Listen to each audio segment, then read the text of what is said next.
Hello friends, welcome to Diksharam. हम class 6 का chapter 7 start कर रहे हैं, न्यू क्वेश्चंस एंड आइडियाज। तो स्टार्ट करते हैं। Anagha's school trip. This was the first time Anagha was going to on a school trip. They boarded the train from Pune in Maharashtra late at night to go all the way to Varanasi in Uttar Pradesh. Her mother, who came to see her off at the station, told the teacher, do tell the children about the Buddha and take them to see Sarnath as well. तो अनघा जो है वो एक school trip पर जा रही होती है। वो लोग पुणे से वाराणसी जा रहे होते हैं विजिट करने के लिए। तो उनकी उसकी जो मदर है वो उसको छोड़ने आई होती हैं स्टेशन। तो टीचर से कहती हैं कि आप उनको बच्चों को बुद्धा के बारे में भी बताइए और उनको सारनाथ भी ले जाइए। तो सारनाथ यूपी में एक प्लेस है जो वाराणसी के पास ही है और एक फेमस बुद्धिस्ट साइट है। सारनाथ वो जगह है जहाँ पर बुद्ध ने अपना पहला प्रवचन दिया था। तो स्टोरी पढ़ते हैं बुद्धा की। The story of the Buddha. Siddhartha, also known as Gautam, was founder of Buddhism, was born about 2500 years ago. This was a time of rapid change in the lives of people. तो सिद्धार्थ, जिनको कि हम बुद्ध गौतम के नाम से भी जानते हैं, वो बुद्धिज्म के संस्थापक थे। जो बुद्ध धर्म जिन्होंने स्टार्ट किया वो थे। Was born about 2500 years ago. तो करीब 2500 साल पहले उनका जन्म हुआ था। 600 बीसी के आसपास उनका जन्म हुआ था। This was a time of rapid changes in the lifes of people. और इस समय लोगों के लाइफ में काफी सारे चेंजेस हो रहे थे। जैसे कि हमने लास्ट चैप्टर में पढ़ा था कि जो कई सारे जनपद थे वो महाजनपदों में कन्वर्ट हो रहे थे और लोगों के रहन सहन का तरीका बदल रहा था। समाज में बहुत सारे बदलाव आ रहे थे। वर्ण व्यवस्था आ चुकी थी। इसके अलावा खेती में, गांव में भी कृषि में बहुत सारे बदलाव आ रहे थे। ट्रांसप्लांटेशन टेक्निक, जो राइस की हमने पढ़ी थी कि ट्रांसप्लांटेशन टेक्निक इस समय शुरू हो गई थी। और इसके अलावा बहुत सारी चीज़ें चेंज हो रही थी। तो इस तरह से चेंजेस का टाइम चल रहा था। As you saw in chapter 6, some kings in the Mahajanpadas were growing more powerful, new cities were developing, and life was changing in the village as well. Many thinkers were trying to understand these changes in society. They also wanted to try and find out the true meaning of life.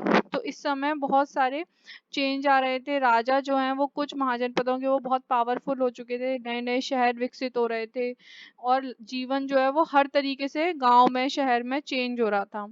तो अब बहुत सारे, अब जो समाज में जो व्यवस्था एक बन बन रही थी, उस कुछ जैसे कि हमने पढ़ा था वर्ण व्यवस्था, तो कुछ लोग उसको पसंद नहीं कर रहे थे। कुछ लोगों को समझ में नहीं आ रहा था कि ये सिस्टम इस तरीके से क्यों बना दिया गया है, क्यों सेक्रीफाइस क्यों करने चाहिए, और अनटचेबिलिटी का कॉन्सेप्ट क्यों है। तो इस तरीके से अब लोगों को कुछ लोगों को ये चीज़ समझ नहीं आ रही थी कि ये ऐसा व्यवस्था जो बनी है, तो वो अब लोग अब ट्रू मीनिंग लाइफ का खोजने लगे। अब बहुत सारी चीजें जो लाइफ सेटल होने लगी थी, पहले एक जो घुमंतु जीवन जीते थे लोग, उससे सेटल लाइफ की तरफ बढ़ चुके थे। तो अब उन्होंने नई चीजें खोजना, यानी कि लाइफ क्यों है, हमें जीवन क्यों मिला है, इस इन सारी चीजों को जानने के लिए, समाज में ये जो चेंजेस आ रहे थे, परिवर्तन आ रहे थे, उनको जानने के लिए लोग अब उसकी खोज में लगे। तो अध्यात्म की ओर भी लोगों का झुकाव धीरे धीरे बढ़ने लगा। The Buddha belonged to a small Gana known as the Shakya Gana and was a Kshatriya.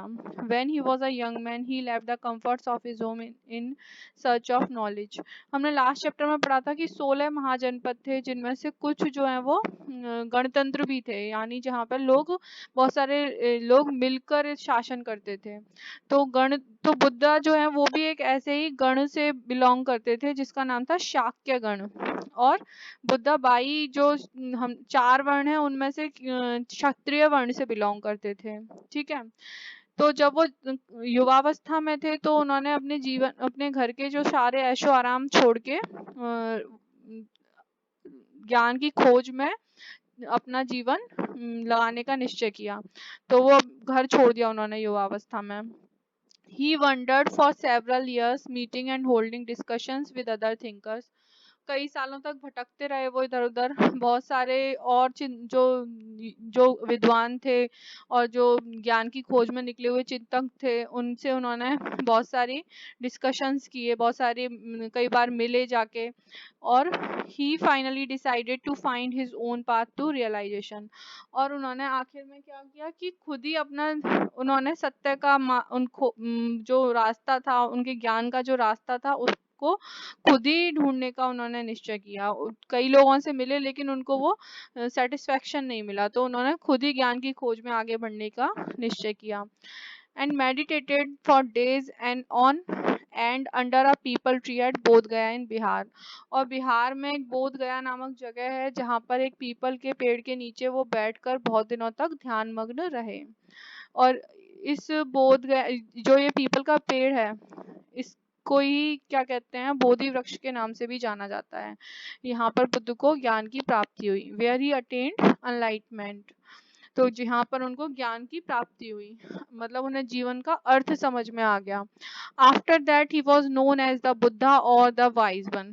तो पहले उनका नाम गौतम था और सिद्धार्थ भी बोलते थे उनको, लेकिन बाद में अब उनको जब ज्ञान की प्राप्ति हो गई तो उनको बुद्धा के नाम से जानने लगे, यानी कि जो बुद्धिमान है, जिसके पास ज्ञान है, वो Buddha. He then went to Sarnath near Varanasi where he taught for the first time. इसके बाद वो वाराणसी के पास जो सारनाथ जगह है वहाँ पर गए और वहाँ पर उन्होंने अपना पहला प्रवचन दिया, पहला उपदेश दिया। तो जो ये पहला उपदेश दिया, इस घटना को बोला जाता है धर्म चक्र प्रवर्तन। ठीक है, धर्म चक्र प्रवर्तन, जहाँ जो बुद्ध का पहला उपदेश है। He spent the rest of his life traveling on foot, going from place to place, teaching people till he passed away at Kushinara. और इसके बाद उन्होंने अपना सारा जीवन जो है वो पैदल चलते हुए अलग अलग जगह पे जाते थे, वहाँ पर रुकते थे, लोगों को उपदेश देते थे। तो इस तरीके से उन्होंने अपना सारा जीवन निकाला, लोगों को शिक्षाएं देते हुए, उपदेश देते हुए, जब तक कि कुशीनारा में उनको उनका देहांत नहीं हो गया। ठीक है, तो बुद्ध का जन्म, बुद्ध जो है वो शाक्य गण से बिलोंग करते थे, और क्या कहते हैं, बोध गया में उन्हें ज्ञान की प्राप्ति हुई थी और कुशीनारा में उनका देहांत हुआ था। और बुद्ध का जन्म, उनको ज्ञान की प्राप्ति और जो उनका देहांत है, वो तीनों ही घटनाएं पूर्णिमा के दिन हुई थी। The Buddha taught that life is full of suffering and unhappiness. तो बुद्धा ने ये ज्ञान जो दिया, बताते थे कि जो जीवन है वो दुखों से भरा हुआ है और अप्रसन्नता से और दुखों से भरा हुआ है, परेशानियों से भरा हुआ है। This is caused because we have cravings and desires which often cannot be fulfilled. Sometimes even if we get what we want, we are not satisfied and want even more or want other things. तो ये जो दुख या अप्रसन्नता क्यों है, जो बुद्ध ने बताया कि लाइफ जो है वो इस तरीके से दुखों से भरी हुई है, वो इसीलिए है क्योंकि हमें जो बहुत सारी इच्छाएं और बहुत सारी लालसाएं हैं हमारे जीवन में, कि ये मिल जाए, वो मिल जाए, ऐसा हो जाए, वैसा हो जाए, और वो जो इच्छाएं हैं वो हम ज्यादातर पूरी नहीं होती। और कई बार ऐसा होता है कि हमें जो चाहिए वो हमें मिल भी जाता है तो भी हम संतुष्ट नहीं होते, हमें और ज्यादा की इच्छा होती है, हम दूसरी चीजें चाहते हैं। ऐसा होता है लाइफ में सबके साथ कि जब आपको कोई एक चीज, जिस आपको लगता है कि हमको ये चीज मिल जाए तो हम बहुत खुश होंगे, लेकिन जब आपको मिल जाती है तो आपको दूसरी चीज की इच्छा होने लग जाती है, तो कभी भी आप सेटिस्फाइड नहीं होते। तो इसीलिए जो जीवन है वो दुखों से भरा हुआ है। The Buddha described this as thirst और तन्हा। तो बुद्धा ने इसको बोला कि ये है तृष्णा। तृष्णा यानी मोह, एक तरीके से किसी चीज के प्रति लगाव, तो इसको उन्होंने थ्रस्ट या तन्हा बोला। He taught that this constant craving could be removed by following moderation in everything. और उन्होंने इससे निपटने का क्या रास्ता बताया कि ये जो दुख है इनसे छुटकारे का क्या उपाय है, कि ये जो हमें लगातार इच्छाएं होती रहती हैं, हमें जो लालसाएं होती रहती हैं, इनको अपनी इंद्रियों को वश में करके, यानी कि अपने मन को काबू में करके, या फिर एक मिडिल पाथ पे चल के, यानी कि ना इधर ना उधर, एक बीच का रास्ता, मध्यम पाथ जो है उस पे चल के आप इसको पा सकते हैं। इसको मतलब इससे छुटकारा पा सकते हैं। ये जो इच्छाएं हैं वो छूट जाएंगी। मतलब जितनी आपकी आवश्यकता है आप उतना यूज करें, और इसके अलावा आगे की इच्छा कोई ना करें जितना जीवन के लिए जरूरी है। He also taught people to be kind and to respect the lives of others, including animals. He believed that the result of our actions, called karma, whether good or bad, affect us both in this life and the next. तो उन्होंने लोगों को बताया, लोगों को दयालु बनना और दूसरों के जीवन का आदर करना बताया, जिसमें कि मतलब दूसरों में जानवर भी शामिल थे। जानवरों को का, इंसान का, मतलब हमें हर किसी की लाइफ का रिस्पेक्ट करना चाहिए। और इसके अलावा वो मानते थे कि जो हमारा जो भी कर्म होता है, जो भी हम एक्शंस करते हैं, जो भी कर्म करते हैं, वो अच्छा हो या बुरा, उसका हमारी लाइफ में, इस लाइफ में और अगली लाइफ दोनों को प्रभावित करता है। ठीक है, मतलब पुनर्जन्म में बुद्ध जो है वो यकीन रखते थे कि जो हमारे कर्म है वो हमारे इस जीवन को, जिस जो हमारा चल रहा है, और आने वाले जीवन को भी प्रभावित करते हैं। The Buddha taught in the language of the ordinary people, Prakrit, so that everybody could understand the his message। और बुद्धा ने जो भी अपनी टीचिंग्स दी, अपनी जो भी शिक्षाएं दी, वो किस भाषा में दी? प्राकृत, प्राकृत भाषा में दी उन्होंने अपनी शिक्षाएं, जिससे कि हर कोई उनके मैसेज, उनके संदेशों को समझ सके। तो पहले टाइम पे जो मेन चलती थी, जो ब्राह्मण वैदिक साहित्य हमारा है वो संस्कृत में है, लेकिन जो कॉमन लोग बोलते थे वो प्राकृत भाषा थी। तो उसमें उन्होंने अपनी शिक्षाएं दी, जिससे कि ज्यादा से ज्यादा लोग उनके मैसेजेस को समझ सकें। The stupa at Sarnath, this building known as a stupa, was built to mark the place where the Buddha first taught his message. You will learn more about stupas in chapter 12। तो ये एक सारनाथ में एक स्तूप है, स्तूप जहाँ पे बुद्ध धर्म से रिलेटेड एक स्ट्रक्चर है। और इसको किस लिए बिल्ड किया गया है कि जहाँ पे बुद्ध ने पहला मैसेज दिया था, उस प्लेस को मार्क करने के लिए यहाँ पे ये स्तूप का निर्माण करवाया गया था। तो ये एक पूरी दुनिया में एक मतलब फेमस जगह है। बुद्धिज्म को मानने वाले लोग बहुत ज़्यादा हैं। तो और हमारे एंशियंट कल्चर से रिलेटेड है, तो इसीलिए बहुत इम्पोर्टेंट प्लेस है। और इतना पुराना स्ट्रक्चर है, ये काफ़ी पुराना स्ट्रक्चर है, मतलब 2500 साल पहले, करीब 2400-2500 साल पहले बना हुआ। तो इसलिए भी बहुत इम्पोर्टेंट है। What was the language used to compose the Vedas? कौन सी लैंग्वेज में? तो वैदिक संस्कृत में लिखे गए थे सारे के सारे। He also encouraged people to think for themselves rather than to simply accept what he said. Let us see how he did this। इसके अलावा वो लोगों को प्रेरित करते थे कि वो खुद से चीज़ों को सोचें। मतलब कि जैसे बुद्ध ने कोई बात बोली, उसको सीधे ऐसे ही मान लें, ऐसे नहीं उन्होंने बोला कि आप सीधे ऐसे ही मत मानो, खुद से सोचो चीज़ों को। और ऐसा वो कैसे करते थे? तो इसमें एक स्टोरी दी हुई है, द स्टोरी ऑफ किसा Gautami. Here is a famous story about the Buddha. Once there was a woman named Kisa Gautami whose son had died. She was so sad that she roamed through the streets of the city carrying the child with her, asking for help to bring him back to life. A kind man took her to the Buddha। तो एक काफी famous कहानी है ये, कि एक किसा गौतमी नाम की औरत थी जिनके बेटे की मृत्यु हो गई थी, और वो इतनी ज़्यादा दुखी थी कि वो गलियों में अपने बेटे के शव को लेकर घूम रही थी इधर उधर की, और लोगों से मदद की गुहार कर रही थी कि कोई मेरे बच्चे को जीवित कर दो, मेरे बच्चे को कोई दोबारा जीवन दे दो। तो एक दयालु आदमी था, उनको लगा कि इनको बुद्ध के पास ले जाना चाहिए, जिससे कि इनको इस दुख से छुटकारा मिले। तो वो उनको बुद्ध के पास ले गए। The Buddha said, "Bring me a handful of mustard seeds and I will bring your child back to life." तो बुद्धा ने बोला कि तुम मुझे एक मुट्ठी भर के सरसों के दाने ला के दो। सरसों जो मस्टर्ड होते हैं, ब्लैक कलर के दाने होते हैं, छोटे छोटे राई बोलते हैं। तो सरसों के दाने ला के दो, and I will bring your life child back to life, और मैं तुम्हारे बच्चे को दोबारा जीवित कर दूंगा।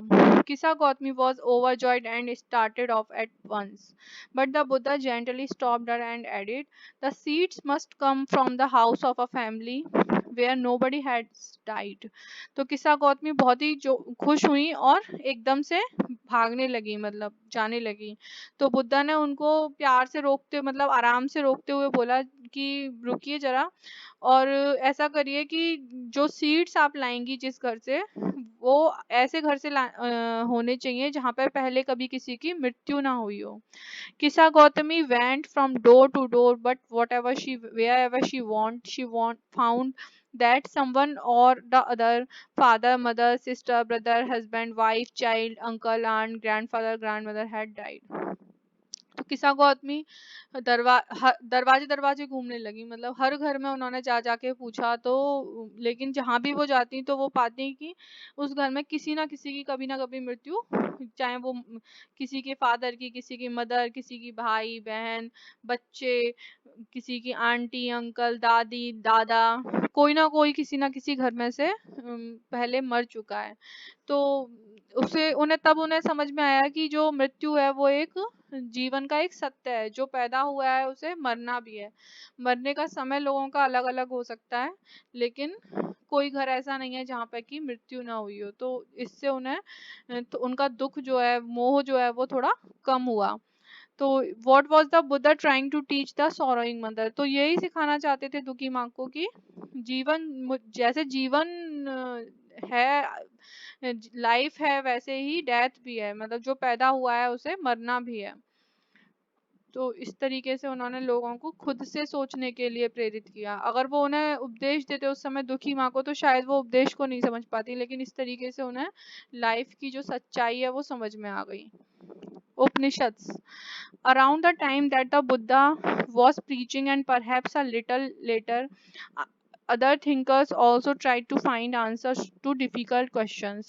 तो जिस समय बुद्धा जो है अपने उपदेश दे रहे थे, और उससे भी पहले शायद, मतलब ये जो 100-200 साल का टाइम था इस समय, जो जिस समय बुद्धा का था टाइम है, उसके अराउंड आगे पीछे 100-200 साल का जो टाइम है, जिस समय की बहुत सारे चेंजेस हो रहे थे, उस समय सोसाइटी में बहुत सारे लोग जो हैं इस तरह के डिफिकल्ट जो मुश्किल प्रश्न है उनका उत्तर ढूंढना चाह रहे थे कि जीवन क्या है, क्यों हमें ये जीवन मिला है, मरने के बाद क्या होता है, इस तरह के प्रश्नों के उत्तर ढूंढना चाह रहे थे। Some of them wanted to know about life after death, कि मृत्यु के बाद जीवन होता है, कि मतलब लाइफ डेथ के बाद भी कोई जीवन है या नहीं है, ये जानना चाहते थे लोग। Others wanted to know why sacrifice should be performed, कि यज्ञ क्यों किए जाते हैं, कुछ लोग ये जानना चाहते थे। Many of these thinkers felt that there was something permanent in the universe that would last even after death. उनमें से बहुत सारे जो विद्वान थे, उन्होंने ये महसूस किया कि कुछ जो चीज है वो इस पूरे ब्रह्मांड में, इस यूनिवर्स में, वो हमेशा रहती है, परमानेंट है। कुछ चीज इस ब्रह्मांड में परमानेंट है, यानी कि वो हमेशा रहती है, वो मृत्यु के बाद भी रहती है। और they describe this as the atman और the individual soul and the Brahman और द यूनिवर्सल सोल। तो उन्होंने इसका वर्णन किया कैसे, कि जो आत्मा है, आत्मा जो है वो इस ब्रह्मांड में हमेशा रहती है। कुछ जो एक होती है यूनिवर्सल सोल, सार्वभौमिक आत्मा जो सब में व्याप्त है, और एक है इंडिविजुअल सोल, व्यक्तिगत आत्मा, जिसको आत्म बोला गया है। और जो यूनिवर्स, जो सार्वभौमिक आत्मा है, उसको ब्रह्म बोला गया है। एक है आत्मा और एक है ब्रह्म। ब्रह्म जो है वो यूनिवर्सल सोल है, आत्मा जो है वो इंडिविजुअल सोल है। They believe that ultimately both the आत्मा and the Brahma were one. और उन्होंने, उनका विश्वास था कि अंत में मतलब सबसे आखिर में अल्टीमेटली दोनों जो चीजें हैं, आत्मा और ब्रह्म, ये आपस में मिल जाती हैं। ठीक है, इंडिविजुअल सोल है और यूनिवर्सल सोल है, और आखिर में दोनों मिल जाती हैं। Many of their ideas were recorded in the Upanishad. These were part of the later Vedic text. Upanishad literally means approaching and sitting near, and the texts contain conversations between teachers and students. Often ideas were presented through simple dialogues. तो उपनिषद क्या है? उपनिषद जो है वो उत्तर वैदिक साहित्य के उत्तर वैदिक साहित्य में आते हैं। उत्तर वैदिक साहित्य में ब्राह्मण, आरण्यक, उपनिषद ये सारी चीजें और भी सारे कई सारे जो हैं उत्तर वैदिक साहित्य में, यानी कि जो वेदों के बाद लिखे गए हैं, तो वो उत्तर वैदिक साहित्य में आते हैं। उपनिषद का जो शाब्दिक अर्थ है वो होता है गुरु के निकट बैठना। और इस उपनिषदों में जो है वो गुरु और शिष्यों की वार्तालाप का संकलन मिलता है। मतलब जो गुरु और शिष्य का वार्तालाप है उसके रूप में इसमें वर्णन मिलता है चीजों का। और ये जो आइडियाज हैं और ये जो सारे विचार हैं, यूनिवर्सल सोल और इंडिविजुअल सोल, ये सारी जो कॉन्सेप्ट्स हैं इनको बहुत ही सिंपल बातचीत के माध्यम से उपनिषदों में समझाया गया है। द वाइज बेगर एक डायलॉग है इसमें उपनिषद का। Here is a dialogue based on a story from one of the most famous Upanishad, the Chandogya Upanishad. तो एक फेमस उपनिषद है छांदोग्य उपनिषद, तो उसका एक स्टोरी जो है वो एक डायलॉग के फॉर्म में यहाँ पे बताई गई है। Shaunaka and Abhipratarin were two sages who worship the universal soul. तो दो साधु थे जो कि शौनक और अभिप्रतारिन, और ये सार्वभौमिक आत्मा जो ब्रह्म है उनकी उपासना करते थे, उनकी पूजा करते थे। Once as they sat down to eat a beggar came and asked for some food। तो एक दिन वो खाने के लिए बैठे तो एक भिखारी आया उनके पास और उनसे कुछ खाना मांगा। We can not spare anything for you, Shaunaka said. तो शौनक जो ऋषि थे उन्होंने बोला कि हमारे पास तुम्हारे लिए नहीं है खाना, हमारे लिए है खाली, हमारे पास ज्यादा नहीं है तुम्हारे लिए। Learn sauce whom do you worship, the beggar asked। तो उन्होंने पूछा, हे ज्ञानियों, आप किसकी पूजा करते हो? जो भिखारी है उन्होंने उनसे पूछा। The universal soul, Abhipratarin replied. तो अभिप्रतारिन ने बोला कि जो ब्रह्म है हम उनकी पूजा करते हैं। हाँ, it means that you know that the universal soul fills the entire world. तो इसका मतलब आप जानते हैं कि जो ब्रह्म है वो इस पूरी दुनिया में व्याप्त है। Yes yes we know that, the sages nodded. तो उन्होंने जो ऋषि हैं उन्होंने सिर हिलाया कि हाँ हम जानते हैं। If the universal soul fills the whole world it fills me too, who am I but a part of the world, the beggar asked। तो वो कहते हैं जब यूनिवर्सल सोल जो ब्रह्म है वो सब पूरे संसार में व्याप्त है तो वो मुझ में भी है। मैं कौन हूँ? मैं भी तो इसी संसार का एक हिस्सा हूँ। भिखारी ने उनसे बोला, you speak the truth O young Brahmin. तो वो कहते हैं कि आप तो सही कह रहे हो, सच सच बात कह रहे हो। तो then O sages, by not giving me food you are actually denying food to the universal soul। तो वो कहते हैं, जो भिखारी होते हैं वो कहते हैं कि आप मुझे खाना ना देकर आप वास्तव में उस ब्रह्म को खाना देने से मना कर रहे हैं। The sages realized the truth of what the beggar said and shared their food with him। अब साधुओं को समझ में आ गया कि वास्तविकता क्या है, अब वो भिखारी क्या कहना चाहता है, और उन्होंने अपना खाना जो है वो उसके साथ बांट लिया। How did the beggar convince the sages to share their food with him. कि वो बताते हैं कि आप जिसकी उपासना कर रहे हो वो सब में व्याप्त है तो वो मुझ में भी व्याप्त है। तो आप जिसकी उपासना कर रहे हो, पूजा कर रहे हो, आप उसी को भोजन देने से मना कर रहे हो। इस तरीके से उन्होंने बताया कि most Upanishads thinkers were men, especially Brahmins and Rajas. Occasionally, there is a mention of women thinkers such as Gargi, who was famous for her learning and participated in debates held in royal courts। तो ज़्यादातर जो उपनिषद हैं वो विचारक जो हैं उन्होंने वो आदमी थे, स्पेशली कौन थे? ब्राह्मण थे या फिर राजा थे। यानी कि जिसके पास पहले से सब कुछ है उसे ही कोई नया चीज की खोज करना चाहेगा। जो गरीब लोग हैं वो उनके अपने जीवन की आवश्यकताओं की पूर्ति नहीं हो पाती तो वो आगे कैसे उससे आगे का क्या सोचेंगे। तो ज्यादातर जो है वो राजा या ब्राह्मण ही होते थे। लेकिन कुछ वुमेन थिंकर्स यानी कि कुछ औरतों का भी मेंशन मिलता है। औरत जो है विचारक जो विद्वान थी जैसे कि गार्गी, जो कि अपनी शिक्षाओं के लिए विख्यात थी। और उन्होंने कई सारे जो महलों में वाद विवाद प्रतियोगिताएं वाद विवाद होते थे ऋषियों के मध्य में, तर्क वितर्क होते थे, उनका उनमें भी कई सारे हिस्सा लिया था। Poor people rarely took part in these discussions. गरीब लोग इन सारी बातों में मुश्किल से ही पार्ट ले पाते थे, मतलब कोई कोई अपवाद उदाहरण मिल जाता है, पर ज़्यादा इस तरीके के उदाहरण नहीं मिलते हैं। One famous exception was Satyakama Jabala, who was named after his mother the slave women Jabali. एक जो प्रसिद्ध उदाहरण मिलता है सत्यकाम जाबाल का। सत्यकाम एक छोटे से मतलब एक बच्चे थे जो कि उनकी माँ एक दासी थी जिनका नाम था जाबाली, और सत्यकाम जाबाल उनका जो नाम है वो अपनी माता से जुड़ा हुआ है। जो पहले पितृसत्तात्मक समाज था उसमें इस तरह के उदाहरण कम मिलते हैं कि कोई अपने नाम के साथ माता का नाम जोड़ता है। तो ये फेमस कुछ अलग अपवाद मिल जाते हैं इन। तो इनकी एक स्टोरी है। He had a deep desire to learn about reality, was accepted as a student by a Brahmin teacher named Gautam।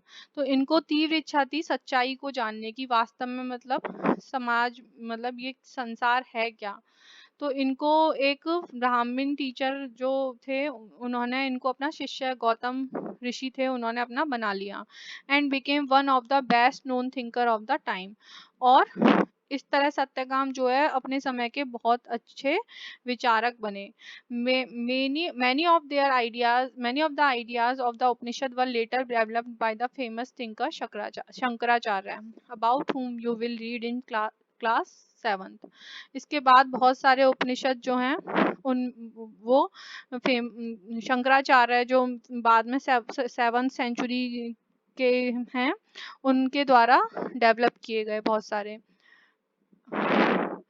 Panini the ग्रामरेनियन, यानी कि जिन्होंने व्याकरण की रचना की, ग्रामर की रचना की। This was also the time when other scholars were at work. One of the most famous was Panini, who prepared a grammar for Sanskrit। इस समय बहुत सारे विद्वान हुए जो कि अलग अलग काम कर रहे थे। इनमें से एक थे पणिनि, जिन्होंने की संस्कृत की ग्रामर तैयार की, व्याकरण तैयार की। He arranged the vowels and the consonant in a special order and then used these to create formulae like those found in algebra। इन्होंने जो स्वर और व्यंजन हैं उनको एक विशेष क्रम में सजाया, व्यवस्थित किया उनको, और ग्रामर के बहुत सारे फॉर्मूले बनाए जैसे कि एल्जेब्रा में होते हैं उनको, एंड और उनको क्रिएट करने के बहुत सारे फॉर्मूले बनाए उनको। तो जैसे कि एल्जेब्रा में फॉर्मूले होते हैं उस तरीके से उन्होंने व्याकरण में भी फॉर्मूले बनाए। ही used these two write down the rules of the languages in short फॉर्मूले, अराउंड 3000 ऑफ देम।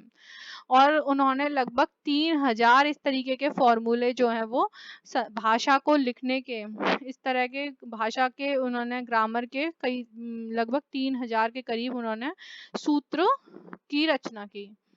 तो आज का लेक्चर यहीं पे फिनिश करते हैं। Thank you, thanks for watching.